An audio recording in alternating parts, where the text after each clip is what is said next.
All right, fellas. Listen, man, I'm not really into the foreplay today. Back at it.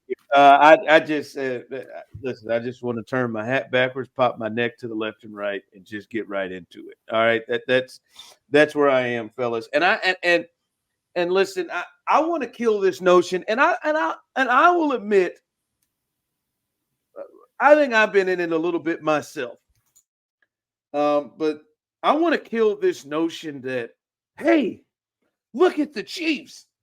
They're 7-0, and they're not even playing well. They're not even playing good football yet.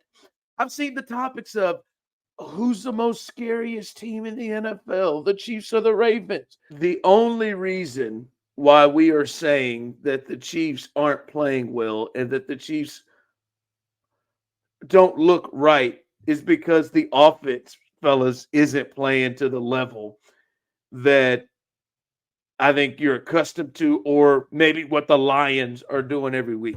I would throw this out there, fellas. I think the Chiefs defense is playing as well as any of the Patrick Mahomes Chiefs offenses have played.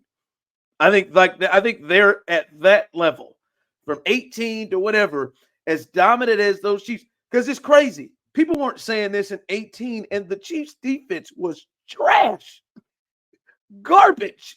People weren't saying it then, but it's because the offense isn't to a place. And by the way, the offense has been over 25 points the last 3 weeks and could have had 30 in all three of the games, to be honest with you. And with how good this defense is, those are dominant games. None of these three games have you ever even felt they were in doubt. They're two possession games at the 2-minute warning or worse in these games because they eclipsed 25 points with this defense. Good night. So it is annoying, and I've been a part of it because hey, Patrick Mahomes has 9 interceptions, and Kelsey's not playing to the level. Besides his 10 for 90 and a touch, but Kelsey isn't playing to the level that we expect Kelsey to play in. And what has happened is, no, this team is good. This team is playing well. It's just the offense looks different. So that's the thing. So I was looking into this a little bit. Only 6 teams in the NFL have fewer explosive plays this year than the Chiefs, so they're not hitting on the explosives. We've seen this, though, for the last couple of seasons. Patrick Mahomes has thrown more touchdown or interceptions than touchdowns on the year. And Travis Kelce, who is the Chiefs' leading receiver, leading pass catcher so far this year, is 54th in the league in receiving yards. Players in front of him include Hunter Henry, Tutu Atwell, and Kate Otten. That's why people are talking the way that they are. And it's because we judged the Chiefs based upon what our first impression was of them in the Patrick Mahomes era. So if the offense isn't elite, if the offense isn't historic, then something must be wrong with the Chiefs because that's the only way, clearly, that they can win, except that we just saw them win a different way last year. And that's what makes this so baffling to me, Ron, is I watched last year's team and I hated basically every second of watching them during the regular season. That team was not even close to as good offensively as what we've seen recently from this year's team. Here's what last year's team had done in the middle of the season offensively. 19, 9, 21, 17, 19, 17, 27, 14. Like they were barely reaching the 20s when it came to their points per game. This year's team is starting to hit its stride a little bit. 26, 28, 27, like you said. They've been in the 350 to 400 range in terms of the total yards per week. You're seeing Travis Kelce take it a step up. The running game has been highly successful all year long, even though they're not hitting on explosives. Ron, this team's really freaking good, man. Like, they have an elite defense paired with, right now, a top 10 offense, conservatively speaking. In a lot of different metrics, they're like top 6 or so. And they've gone up against a really difficult strength of schedule so far this year. I think people have fallen so much into this is what the Chiefs are not, this is what they lack, that I think they're overlooking what the Chiefs do extraordinarily well, which is, once again, they have the best defense in the NFL. They have Patrick Mahomes, they have Travis Kelce, they have Andy Reid. This is the best team, and there is no close second right now.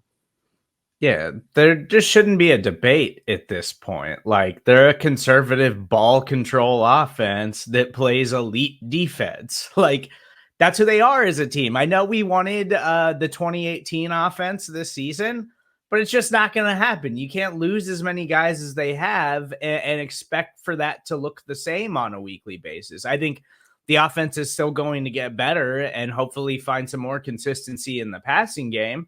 But this team is leaning on its defense. That's why they went out and made a trade for an extra pass rusher, because they know the defense is how they're going to win a championship again this season. So it's like, everybody wants to talk about how the Ravens are this explosive, high-flying offense now. They go and trade for Deontay Johnson, but their defense hasn't been nearly as good this season as it was last season. The Chiefs look pretty much exactly the same as last season, and they won the Super Bowl that way. So I don't really understand this whole idea that, like, oh, they're not that good. They're not a real, like, undefeated 7-0 team. Like, they've won every game pretty dominantly. Like, they've been that outside of their first couple of games, like everything else, like they have looked like the exact same team as last year that can totally shut you down on defense, and they'll just pick you apart on the offensive side of the ball and score just enough points to win. Yeah, I think you're wrong a little bit there, Serta. They're not the same as last year. They're better, as BK just spoke about. Like, we're talking about the offense, and I think a point that I do agree with you, Serta, on that has to get talked about it is this offense is going to get better and has been getting better. They've added Hopkins, and now he's going to have more than just a week of practice. They're going to get Pacheco back. I think they're probably going to get Hollywood Brown back later in the year. Their younger guys are going to grow. But guys, again, they've played 7 games, and they've only not scored at least 26 twice. Like we've got to calm this. Like, again, you rattle off all those scores from last year of 19. They have scored at least 26 with this defense 5 of the 7 games. 27 week 1, 26 against the Bengals.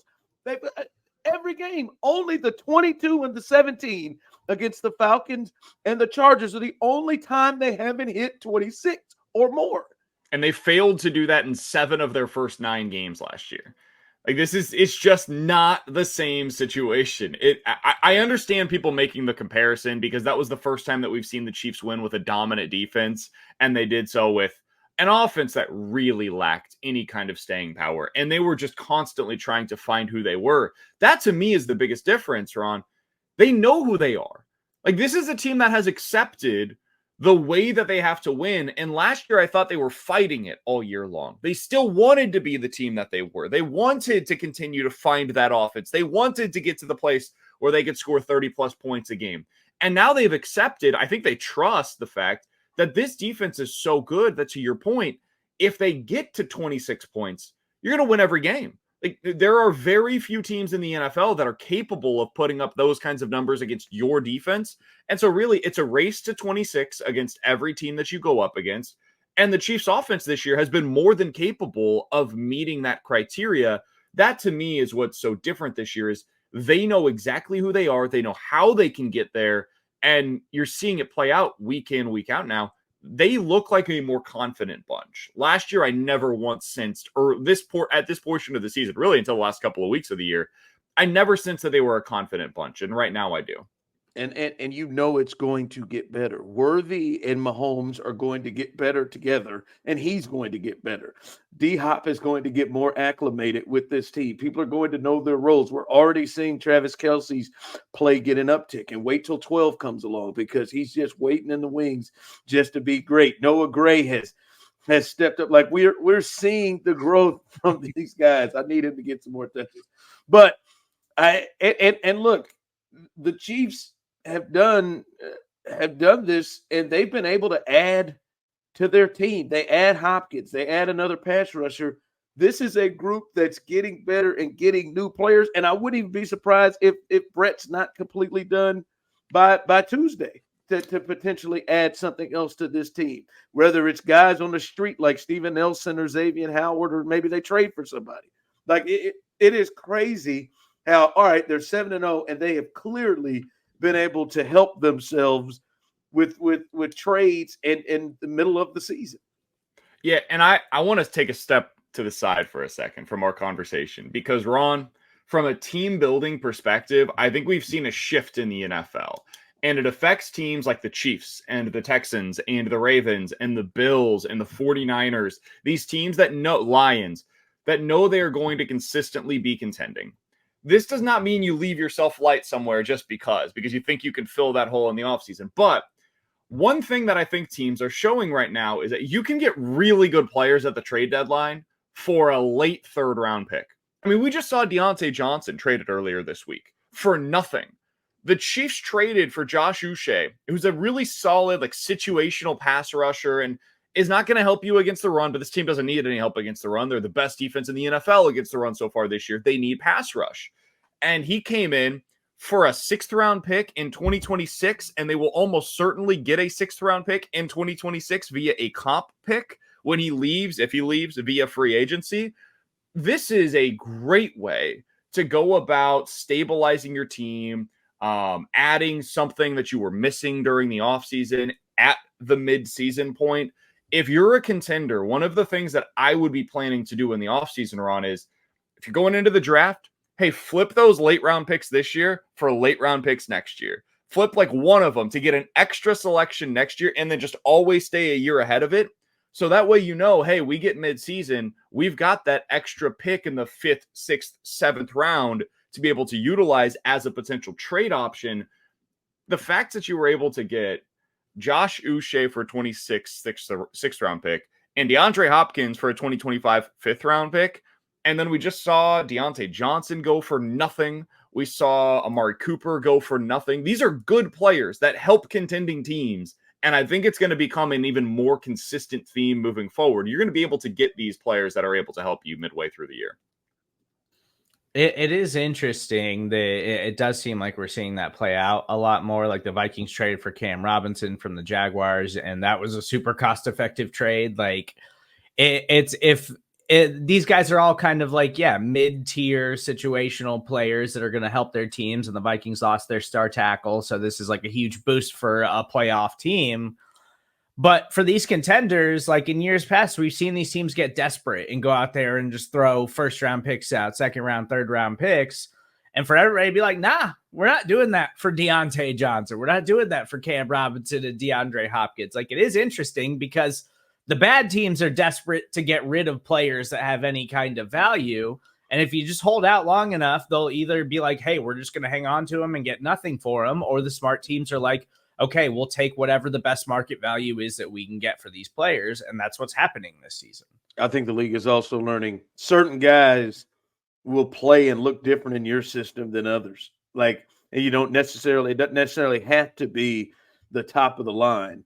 Like they can look different in your system. Like Cam Robinson, for instance, I bet he looks a lot better with Minnesota and what they do than he has in Jacksonville. All right, we do this every single week when the Chiefs have the ball against the Bucs. And listen, we were just talking about this, that the offense is wide nationally and why many people think that the Chiefs aren't playing well, which is the term.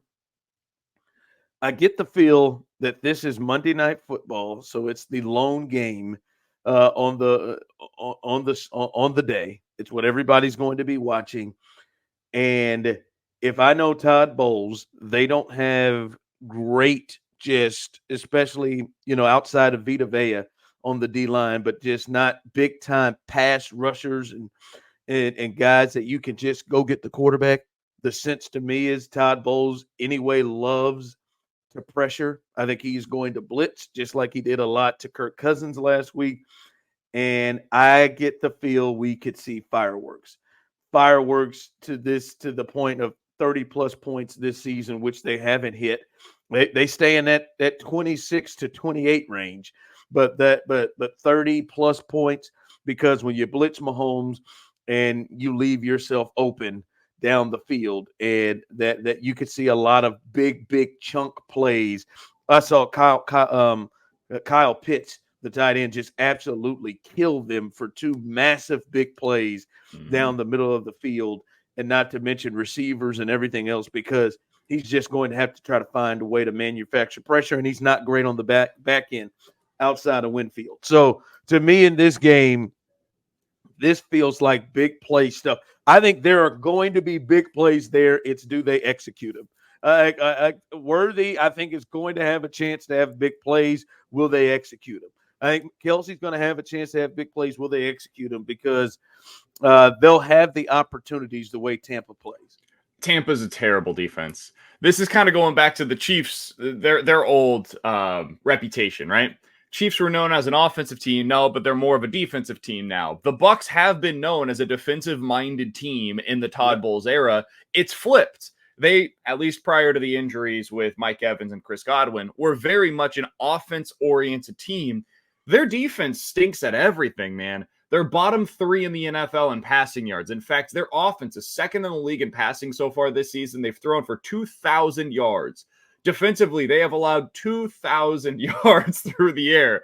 It's wild. On the ground, they're giving up 5.5 yards per carry on the season. They've already given up more than 1,000 yards on the ground. Whatever it is that you want to do, they will allow you to do it on the defensive side of the ball. So if the Chiefs want to come in here and have a ground and pound oriented game plan, they can do that. The Ravens a couple of weeks ago ran for 250 against them. If they want to come in here and be a team that's throwing it across the yard, find out exactly how they can get DeAndre Hopkins more involved, you can do that too. You look at what they've given up through the air. The Falcons threw for 477 earlier this year against this defense. So whatever it is that the Chiefs wants to do, they'll be able to put together a game plan against this specific defense that allows them to do it.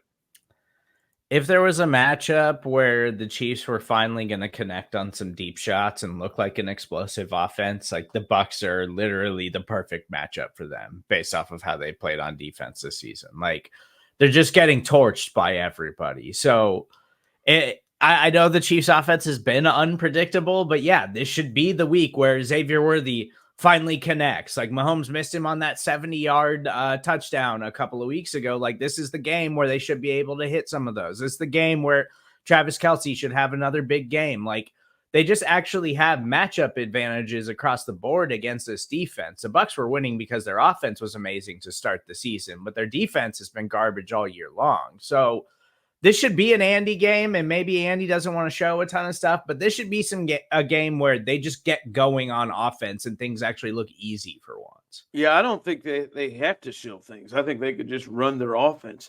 To me, this just doesn't have to be a methodically drive it down the field like they've been doing, which is cool because I think it helps their defense get rest or whatever.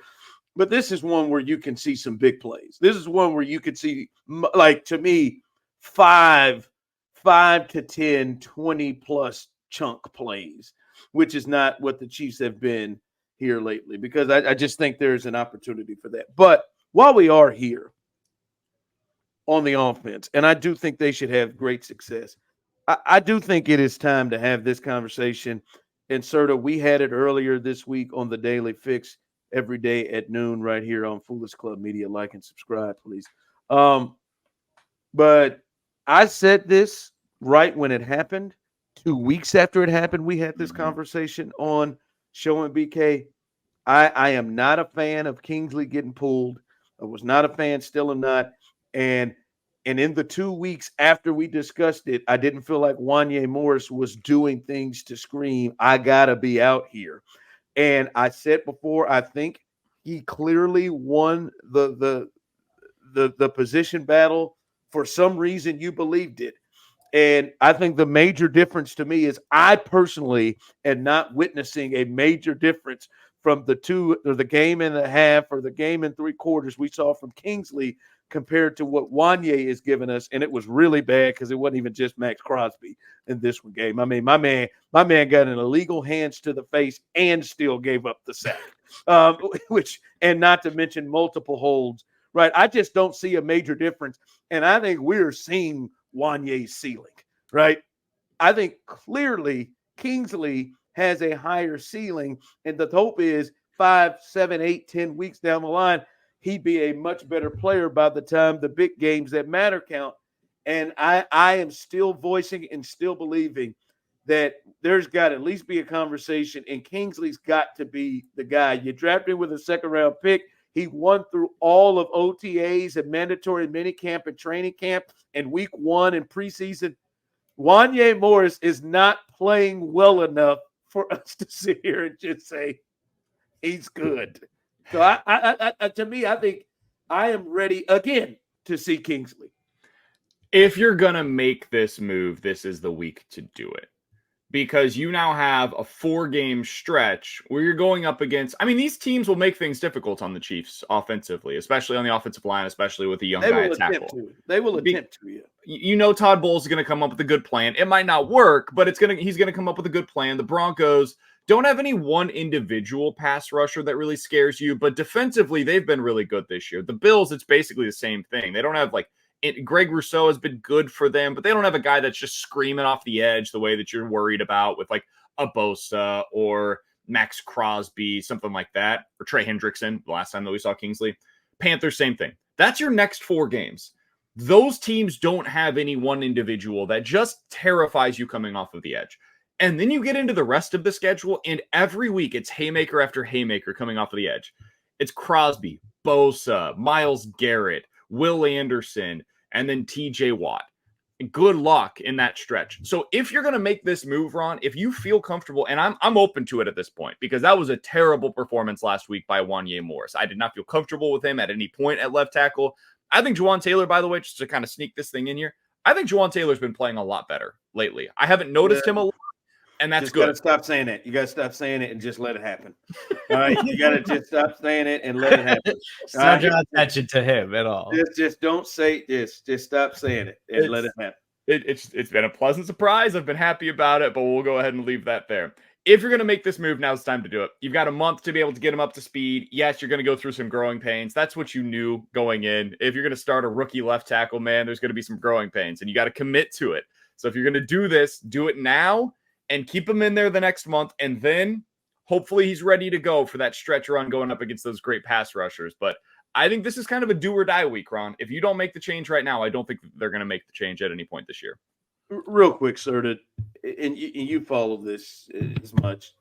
You think they're at least having the conversation, right? Like you don't like do you like? I see you, BK. It's a legit question. They have to at least be having the conversation, right? Andy Heck has got to be like, is he ready? Like they have to be. I mean, I think, yeah, maybe. Yeah, I think it just depends on what they're seeing in practice. But it feels like Wanya's just got a longer leash than Kingsley did, which is surprising considering Kingsley won. Like he won the battle out of training camp and definitively too. Like there was no question about it. Like immediately they get into St. Joe and getting ready for week 1. You're like, oh, it's clear that Kingsley is the starter moving forward. And then they pull him in week 2 and just never look back. Like, I think they're still having those conversations. I don't think there's a move or anything they're going to go make at left tackle. I think it's these guys, and they're going to try to figure out what the best way to make it work. And yeah, it seems like this is a good week for it. But also, I also just think that maybe they just like Wanya's consistency a little bit more, even though I think we're seeing the ceiling of him as a player. Like, I think this is what he is. I don't think there's that much more upside to Wanya Morris. I don't know if it was just as bad or worse, but there's a part of me that thinks worse because of who it was. Like that performance last week is right up there in line with what Trey Hendrickson did to Kingsley. I mean, and I think it's heightened because it was that guy from Texas Tech who couldn't walk, who they drafted early. Like I mean, it was. Remember, he had the foot thing. He couldn't play last year. He couldn't walk. They thought that was going to be a bust out of this world. I just love the idea of him like coming off of the edge, crawling, and still beating Wanya Morris out of state. He had that foot cast on for a year. He's over there in a walking boot, just beating him. All right, when the Bucs have the ball, to me, this is a game much like the Bucs defense. I think the Bucs offense, to me, this is a game that is more about the Chiefs and the defense and what they do and the standard they play at. To me, the only thing in game is because of the loss of Evans and Godwin.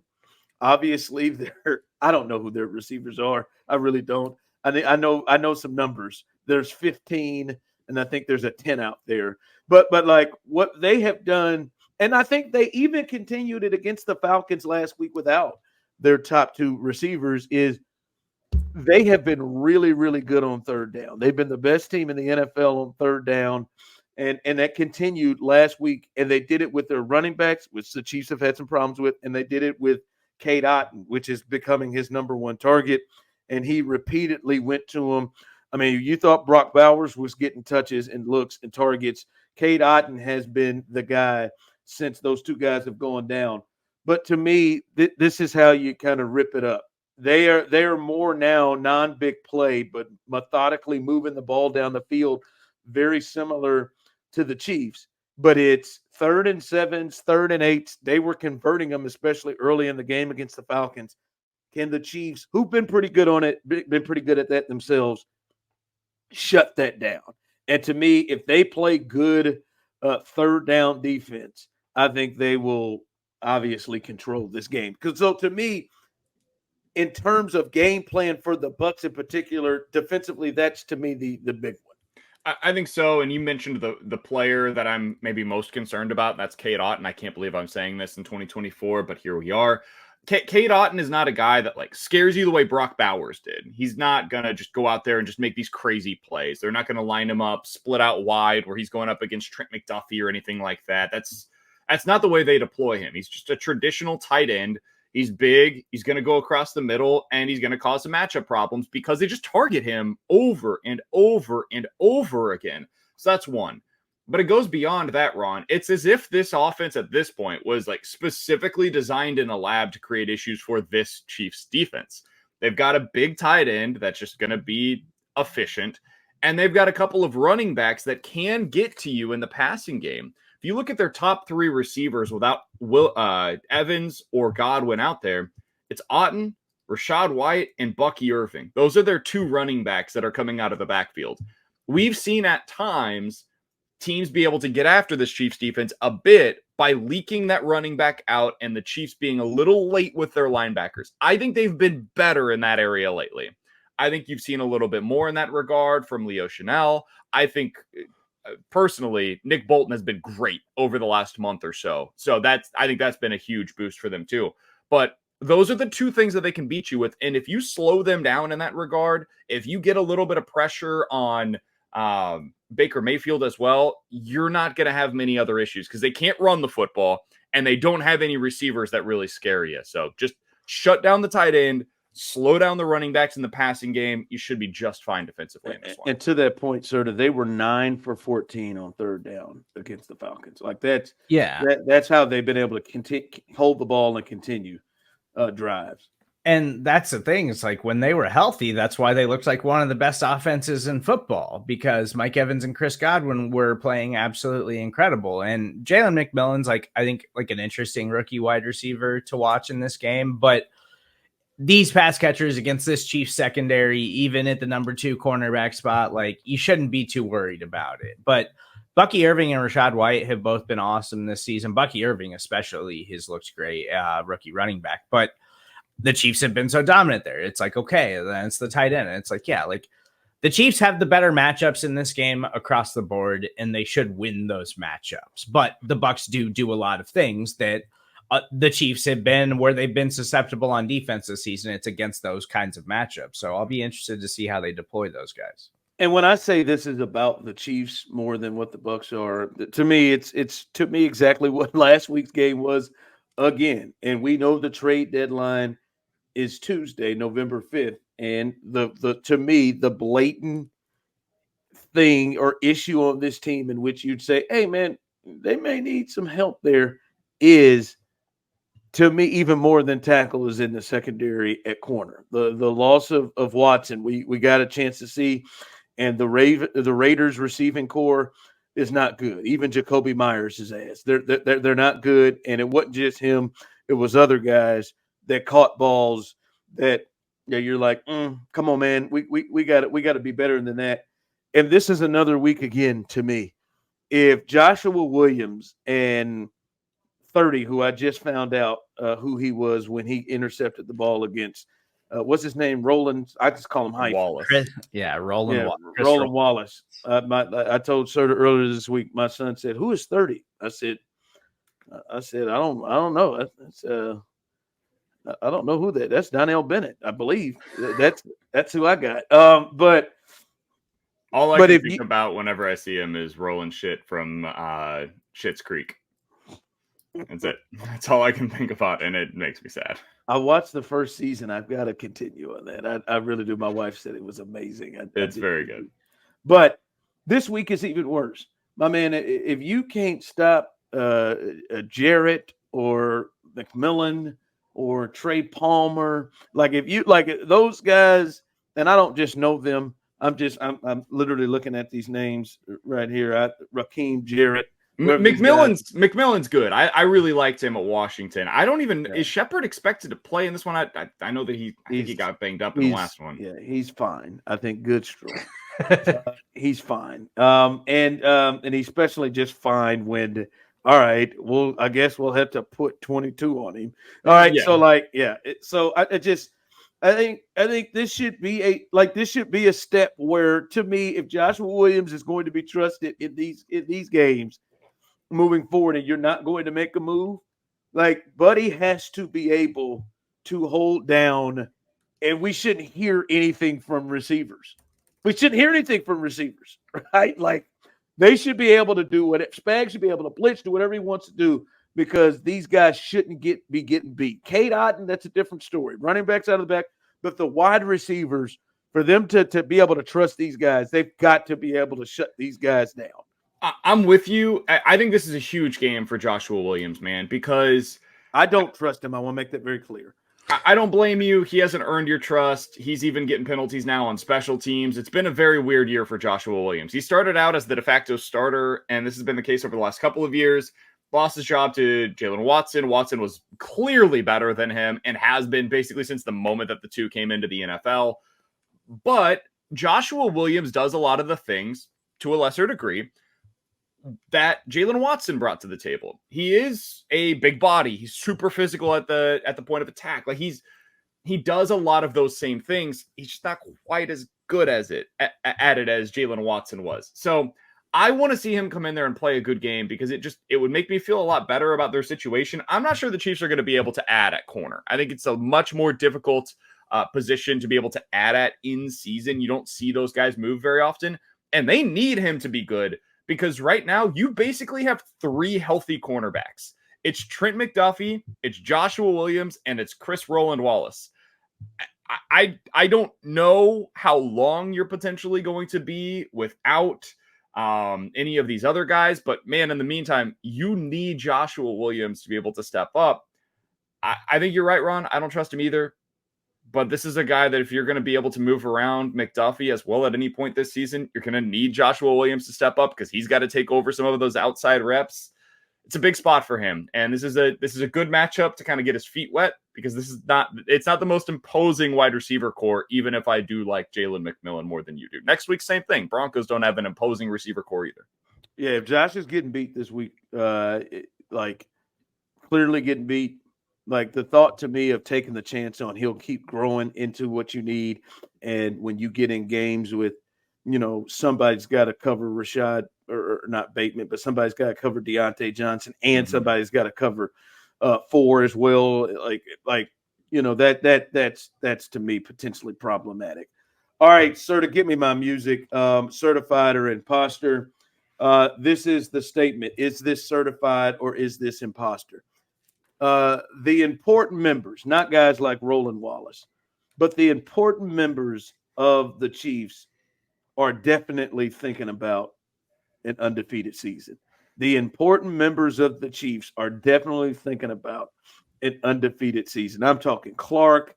I'm talking Andy, Tammy, Pat, Brittany, Travis, Taylor. The important members of this group, McDuffie, Chris Jones, and they're thinking about this. First of all, don't appreciate the fact that you threw Chris Roland Wallace on the under the bus like that. He's telling me Tammy Reed and Brittany Mahomes are more important for this team than a guy that's going to play like 60% of the defensive snaps this week. Come on, man. We got to be Yeah, I better. think so. Yeah, I think there's an argument. All right, don't go radio texter with the be better. I think there's an argument. I think the happiness between Andy and Taylor, I mean Andy and Travis are potentially bigger than Chris rolling in the deep. So until he shows me. I'm particularly mad at you, Ron, because you spewing all of this has spilled over into my own personal life. My friends are now texting me saying, "Hey BK, do you think they're going to go undefeated this year? Do you think they can do it?" And then I had a buddy who I was hanging out with the other day that said, "Man, if they're undefeated, I think they have to play their starters in the last game of the season." I was like, "You listen to the show." Yeah, I know what you're getting at right now. So this is on you. You did this to me. I think this is certified. I think they're thinking about it. I don't know, though, what they're going to prioritize. Like, if you have the opportunity, let's say we get to that Steelers game and they're undefeated. I don't know what those two games the rest of the way look like, because if they're undefeated at that point, they will have locked up the number 1 seed, Ron, because the Chiefs have already a 2-game lead on everybody in the AFC. And by then they will have already played against the Texans as well and the Bills as well. So they'll have a 3-game lead effectively on every other team in the AFC. Do I really think that they are going to play their starters in week 18 against the Denver Broncos on the road? I don't believe it, even if they're undefeated. And yet, Ron is trying to convince me otherwise, and I'm starting to fall for it because of the people that are in my personal life that are starting to sell me on it. So I think they're thinking about it, but I'm still not buying that they'll actually do the thing that would be necessary for them to get it. Serda, there is no way that this isn't certified. They are most definitely think about it. One, these guys are competitors and thrive on, hey, let's get to 3. I mean, Patrick's up on the podium talking about let's get to 3 because nobody's ever done it. You know what else nobody's ever done? This. I mean, the Dolphins did it, but not 17, and then not, 3 more.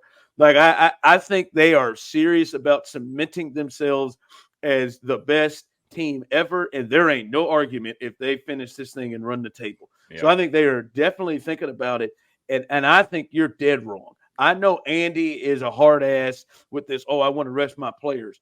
But if he allows Patrick Mahomes and Travis Kelce to draw up plays where they're spinning around and doing stuff and actually do them in games where Mahomes is throwing it to linemen and Kelce's throwing and all this, and he just allows them to put them in and do them in games, the hell with that. If they walk over to him and say, hey, we want to win these games, we want to play for history, he's not telling Patrick Mahomes no. He's not Travis Kelce. Now, if they got an injury, that's a different thing.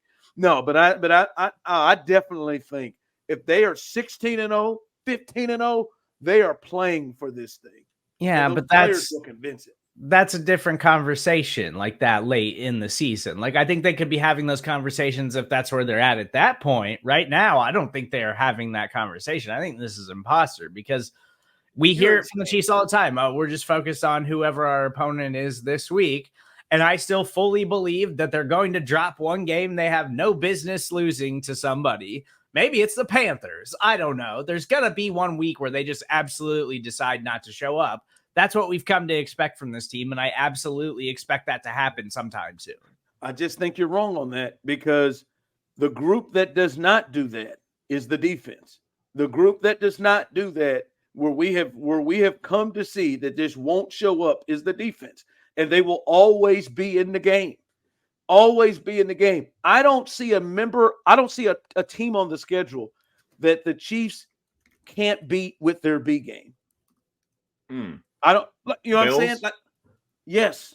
On the road at the Bills, I don't know, man. That Bills team's pretty good. Yeah. Okay. I think the Bills are getting better too. Yeah. Okay.